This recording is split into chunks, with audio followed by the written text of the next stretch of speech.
रात के 2 बजे प्लेटफॉर्म नंबर 3 पर जो हुआ, रेलवे ने आज तक छुपाया है। एक कहानी एक ऐसे रेलवे स्टेशन की है जहां रात 2 बजे अनाउंसमेंट आता है, लेकिन कोई ट्रेन कभी नहीं आती। और जो लोग उस अनाउंसमेंट को फॉलो करते हैं वो अगली सुबह सीसीटीवी में दिखते हैं, लेकिन स्टेशन पर नहीं मिलते।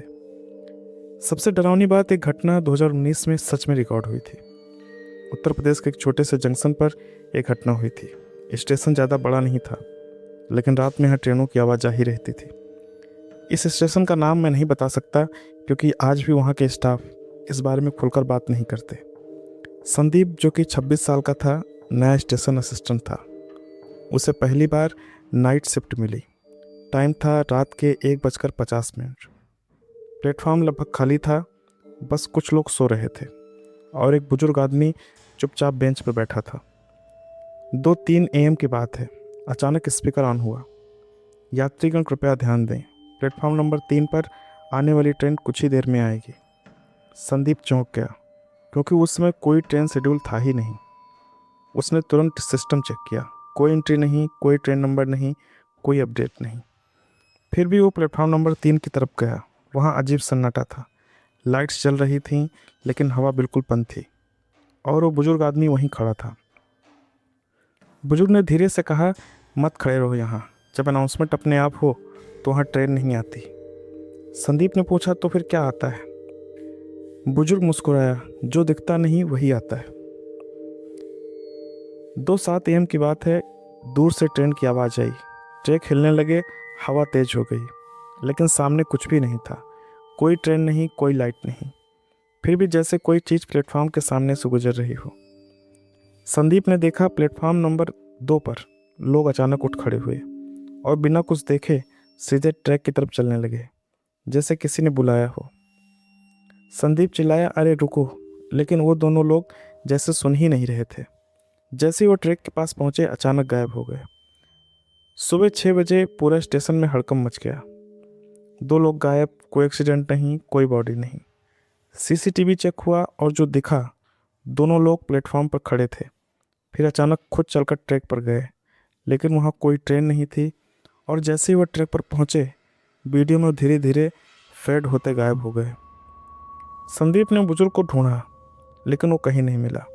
स्टाफ से पूछा तो पता चला वो आदमी तो 3 साल पहले इसी प्लेटफॉर्म पर गायब हुआ था। आज भी रात 2 बजे उस स्टेशन पर अनाउंसमेंट होता है और स्टाफ को सख्त मना है प्लेटफॉर्म नंबर 3 पर जाने से। लेकिन असली सवाल यह है कि अगर ट्रेन नहीं आती तो लोगों को कौन ले जाता है?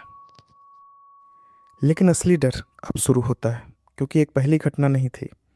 रेलवे के पुराने रिकॉर्ड में ऐसी 7 घटनाएं पहले से भी दर्ज हैं, और हर बार समय था 2:03, वो भी रात का।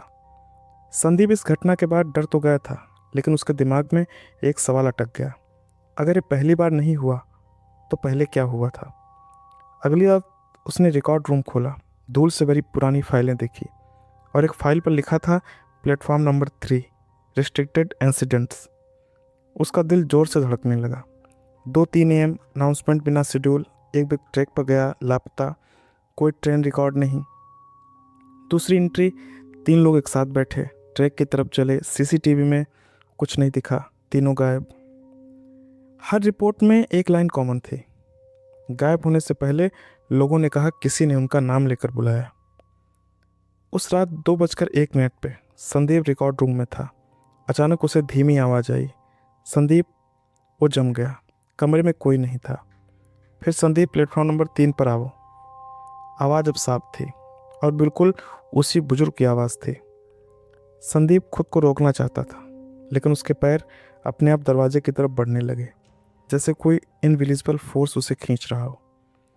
2-3 AM पर वो फिर प्लेटफॉर्म नंबर 3 पर था। वही सन्नाटा, वही हवा का रुक जाना, लेकिन इस बार उसे साफ दिखाई दे रहा था। ट्रैक के पास धुंध जैसी चीज़ कोई खड़ी थी। धीरे धीरे वो इंसानों की शेप लेने लगी।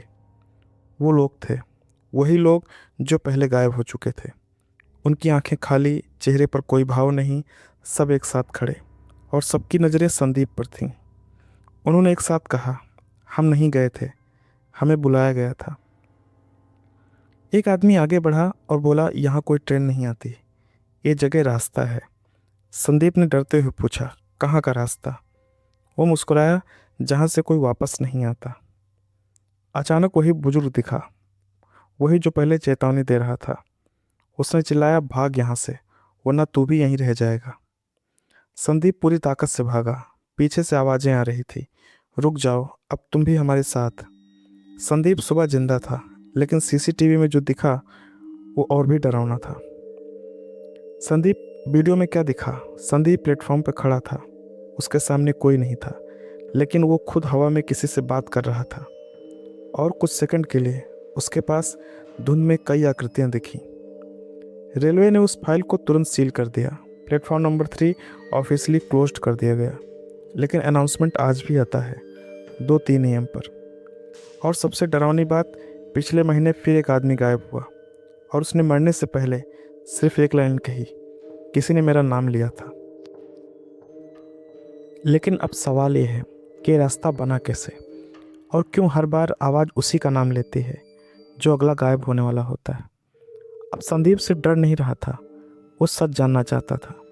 उसने तय किया, अगर ये सब हो रहा है तो इसकी शुरुआत जरूर कहीं हुई होगी। स्टेशन के पीछे एक पुराना बंद पड़ा कमरा था, ओल्ड सिग्नल कंट्रोल रूम। किसी को वहाँ जाने की अनुमति नहीं थी, लेकिन वही एक जगह थी जहाँ से असली सच मिल सकता था। रात के 1:30 हो रहे थे। संदीप चुपके से वहाँ पहुँचा।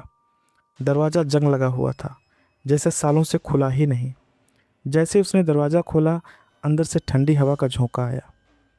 कमरे में पुराने कंट्रोल पैनल, टूटी हुई स्क्रीन और दीवारों पर काले निशान, जैसे कुछ जलाया गया हो। टेबल पर पुरानी डायरी रखी थी, उस पर नाम लिखा था, शिव कुमार, सिग्नल ऑपरेटर 1998। आज फिर 2-3 AM पर सिग्नल अपने आप एक्टिव हो गया। कोई ट्रेन नहीं थी, फिर भी ट्रैक ऑक्यूपाइड दिखा। जैसे जैसे संदीप पढ़ता गया, उसका डर बढ़ता गया। एक दिन मैंने आवाज़ सुनी, किसी ने मेरा नाम लिया। मैं कंट्रोल रूम से बाहर गया और प्लेटफॉर्म नंबर 3 पर पहुंचा। वहां मैंने उन लोगों को देखा। वो लोग कौन थे? डायरी में लिखा था, वो इंसान नहीं थे, लेकिन पूरी तरह गायब भी नहीं थे, जैसे कोई बीच में फंस गया हो। और सबसे बड़ा खुलासा अगले पन्ने में एक पुरानी घटना का जिक्र था, 1998 की दुर्घटना। एक रात 2:03 पर एक पैसेंजर ट्रेन गलत सिग्नल की वजह से सीधे खड़ी मालगाड़ी से टकरा गई। 40 से ज़्यादा लोग मौके पर ही मारे गए। कई लोगों की पहचान तक नहीं हुई। घटना को जल्दी दबा दिया गया, लेकिन असली बात छुपाई गई। डायरी में लिखा था, टक्कर से पहले ड्राइवर बार बार कह रहा था कि ट्रैक पर लोग खड़े हैं, लेकिन बाकी किसी को कुछ नहीं दिखा। उस रात क्या हुआ था? शायद वो लोग असली नहीं थे, शायद वो पहले से मरे हुए थे। और उसी रात रास्ता खुल गया, साइकिल शुरू हो गया। डायरी की अगली लाइन और आखिरी लाइन, अब हर साल उसी समय वही आवाज़ आती है और कोई न कोई उस रास्ते में चला जाता है। संदीप को एहसास हुआ, अब सब क्लियर था। कोई रैंडम घटना नहीं थी, ये एक साइकिल था। हर कुछ समय बाद कोई नया इंसान उस रास्ते में खींच लिया जाता है। फिर वही आवाज़ अचानक कमरे के अंदर से, संदीप। इस बार आवाज़ बहुत पास थी। पीछे कौन था? संदीप ने धीरे धीरे पीछे मुड़कर देखा। दरवाजे पर वही लोग खड़े थे, धुंध जैसे शरीर, खाली आंखें, और उनके बीच में वही बुजुर्ग भी था। और सबसे बड़ा सच, बुजुर्ग ने कहा, मैंने भी डायरी पढ़ी थी, मैं भी सच जानना चाहता था, और अब मैं भी यही हूँ। ये रास्ता बंद नहीं होगा जब तक कोई इसकी जगह नहीं ले लेता। और अब वो सब लोग एक साथ बोले, संदीप, अब तेरी बारी है। लेकिन क्या कोई उस रास्ते से वापस आ सकता था, या हर बार किसी एक को अपनी जगह छोड़नी पड़ती? संदीप पीछे हटने लगा। दरवाजे पर खड़े लोग धीरे धीरे अंदर आने लगे। उनके पैर जमीन को छू नहीं रहे थे, लेकिन वो करीब आ रहे थे। कमरे का तापमान गिर गया, सांस लेना भारी हो गया। वही बुजुर्ग धीरे धीरे आगे बढ़ा और बोला, डर मत, हर किसी को एक मौका मिलता है। संदीप कांपते हुए बोला, कैसा मौका? बुजुर्ग ने कहा, जब रास्ता खुलेगा तो 2 चीज़ें होंगी, आवाज़ तुम्हें बुलाएगी, और दूसरा, तुम्हें किसी एक को चुनना होगा। अगर तुम किसी को छोड़ दोगे तो तुम बच जाओगे, लेकिन वो हमेशा के लिए यहीं फंस जाएगा। मतलब मुझे किसी और को मरने देना होगा। बुजुर्ग ने आंखें झुका ली।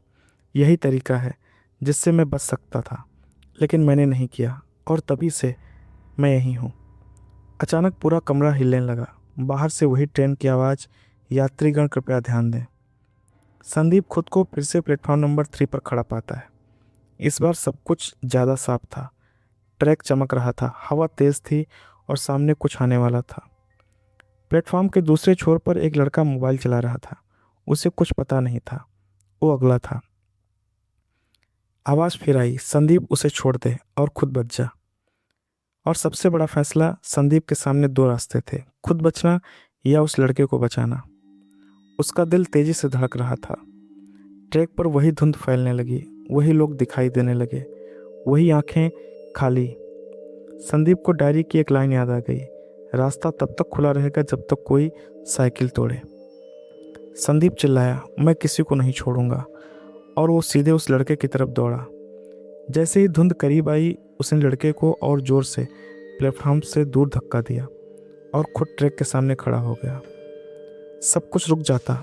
अचानक आवाज़ बंद हो गई, हवा रुक गई और धुंध जम गई। वो लोग रुक गए। पहली बार उनके चेहरों पर डर था। दूर से आवाज़ आई, तूने साइकिल तोड़ दी। सुबह प्लेटफॉर्म नंबर 3 पर सब कुछ नॉर्मल था। कोई अनाउंसमेंट नहीं, कोई अजीब एक्टिविटी नहीं। वीडियो में संदीप उस लड़के को बचाता दिखा और फिर एक तेज़ रोशनी में गायब हो गया। उस दिन के बाद कभी भी 2-3 पर अनाउंसमेंट नहीं हुआ, कोई और गायब नहीं हुआ। प्लेटफॉर्म नंबर 3 फिर खोल दिया गया। कुछ महीनों बाद एक नए स्टेशन पर रात 2-3 पर वही अनाउंसमेंट फिर शुरू हुआ। शायद रास्ता बंद नहीं होता, बस जगह बदल लेता है। लेकिन 6 महीने बाद 700 किलोमीटर दूर वही समय फिर रिकॉर्ड हुआ। और इस बार सीसीटीवी में जो दिखा वो पहले से और भी ज़्यादा खतरनाक था। 6 महीने बाद बिहार के एक छोटे से स्टेशन पर, नाम रामपुर हॉल्ट। छोटा सा प्लेटफॉर्म, दिन में मुश्किल से 4 ट्रेनें रुकती थी। लेकिन रात 2-3 AM पर कुछ अजीब होने लगा। एक रात ड्यूटी पर था अरुण, सिग्नल ऑपरेटर। 2-3 AM पर स्पीकर अपने आप ऑन हुआ, यात्रीगण कृपया ध्यान दें। अरुण चौंक गया क्योंकि उस समय कोई ट्रेन शेड्यूल नहीं थी। उसने तुरंत सीसीटीवी देखा, कैमरा ग्लिच कर रहा था। लेकिन कुछ सेकंड के लिए उसे ट्रैक पर धुंध जैसी लाइन दिखी। उसी रात एक आदमी प्लेटफॉर्म से गायब हो गया। कोई आवाज़ नहीं, कोई चीख नहीं, बस गायब। इस बार मामला दबाया नहीं गया। एक इंटरनल इन्वेस्टिगेशन टीम भेजी गई और उस टीम में था विक्रम, रेलवे सुरक्षा अधिकारी। विक्रम पहले से भी ऐसे केस देख चुका था। उसने तुरंत कहा, ये रैंडम नहीं है, ये पैटर्न है। विक्रम ने अलग अलग राज्यों के रिकॉर्ड निकाले, उत्तर प्रदेश, मध्य प्रदेश, बिहार, और हर जगह एक चीज़ कॉमन थी, 2-3 AM। और फिर उसने एक और चीज़ नोटिस की, हर घटना के बाद वो स्टेशन कुछ महीनों तक शांत रहता था और फिर ये घटना किसी दूसरे स्टेशन पर शुरू हो जाती थी। मतलब ये था, ये रास्ता एक जगह फिक्स्ड नहीं है, ये मूव करता है, जैसे किसी को ढूंढ रहा हो। उधर अरुण के साथ कुछ अजीब होने लगा। एक रात उसे साफ आवाज़ आई, अरुण। उसने पीछे देखा, कोई नहीं था। अरुण ने डर के मारे मोबाइल से रिकॉर्ड किया और जब उसने प्लेबैक सुना, उसमें साफ सुनाई दिया, तू अगला है। विक्रम ने अरुण से बात की और तुरंत समझ गया, ये वही फेज़ है जहाँ टारगेट चुना जाता है। विक्रम बोला, अगर आवाज़ तुम्हारा नाम ले रही है तो इसका मतलब है रास्ता अब तुम्हें खींचेगा। 2-3 AM की बात है। अरुण कंट्रोल रूम में था, पसीना बह रहा था, दिल तेज़ी से धड़क रहा था। स्पीकर ऑन हुआ, लेकिन इस बार अनाउंसमेंट अलग था, अरुण प्लेटफॉर्म पे आओ। अरुण खुद को रोक नहीं पाया, उसके पैर अपने आप चलने लगे। वो प्लेटफॉर्म पे पहुंचा। इधर विक्रम भी उसके पीछे था। दोनों ने देखा, ट्रैक पर धुंध नहीं बल्कि पूरी सेफ थी, जैसे कोई इनविजिबल ट्रेन खड़ी हो। और सबसे बड़ा शौक, उस ट्रेन के अंदर लोगों की परछाइयाँ बैठी थीं और उनमें से एक था संदीप। संदीप जिंदा नहीं, लेकिन ख़त्म भी नहीं। संदीप ने धीरे से सिर उठाया, उसकी आंखें खाली थीं और उसने कहा, यह ख़त्म नहीं हुआ। विक्रम समझ गया, साइकिल टूटा नहीं था, बस आगे बढ़ गया था। और इस बार रास्ता किसी एक को नहीं, कई लोगों को लेने वाला था। लेकिन इस बार उसने कुछ अलग कहा। उसने कहा, मुझे यहाँ से निकालो, नहीं तो ये रास्ता और फैल जाएगा। विक्रम और अरुण दोनों जमे खड़े थे। उनके सामने वो ट्रेन थी जो दिखती नहीं थी, लेकिन अंदर बैठे लोग साफ दिखाई दे रहे थे और उनमें संदीप धीरे धीरे खड़ा हो रहा था। संदीप की हालत ऐसी थी कि चेहरा फीका, आंखें खाली, आवाज़ धीमी लेकिन साफ। उसने कहा, मैं मरा नहीं हूँ, मैं बीच में फंसा हूँ। बीच में क्या मतलब? विक्रम ने हिम्मत करके पूछा। बीच मतलब, संदीप ने जवाब दिया, ये जगह जहाँ हम हैं ये ना जिंदा दुनिया है न मौत। ये एक वेटिंग की जगह है।